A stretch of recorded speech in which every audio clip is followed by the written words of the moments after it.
It's been 6 months of praying about my situation and nothing is happening. I've been waiting on God to intervene, praying, fasting, but nothing seems to be changing. In fact, the more I'm praying, the more I feel like the situation is getting worse. And I feel like my prayers are not being answered. God is not hearing me. I feel like I should be doing something more constructive with my time than sitting here to pray. These were my exact thoughts a couple of months ago when I was praying about a situation that had persisted for a long time. I felt like I was wasting my time until I read a book and the author was saying that if you put ice on a table in a room temperature of 25 degrees, nothing will happen to that ice. If you raise the temperature to 26 degrees, nothing will happen. You raise it again to 27 degrees, nothing will change. You raise it to 30 degrees, nothing will happen. You raise it to 31 degrees, nothing will change. But you raise it one more time to 32 degrees and it begins to melt.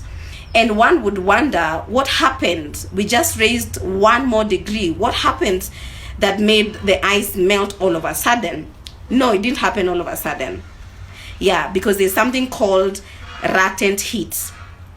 The ice was just absorbing the heat and keeping it, absorbing the heat and keeping it until you raise it one more time and the ice begins to break. The same way prayer is accumulative. Prayer is not an event, it's a process.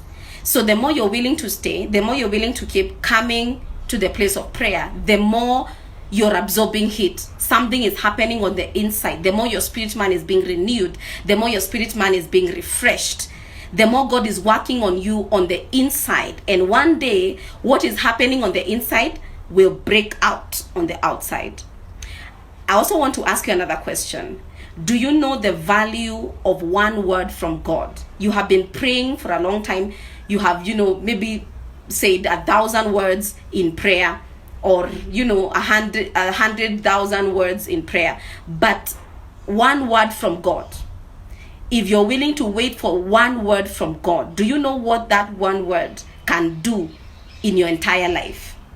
If you know the value of something, how long you wait for it will not matter. So don't stop.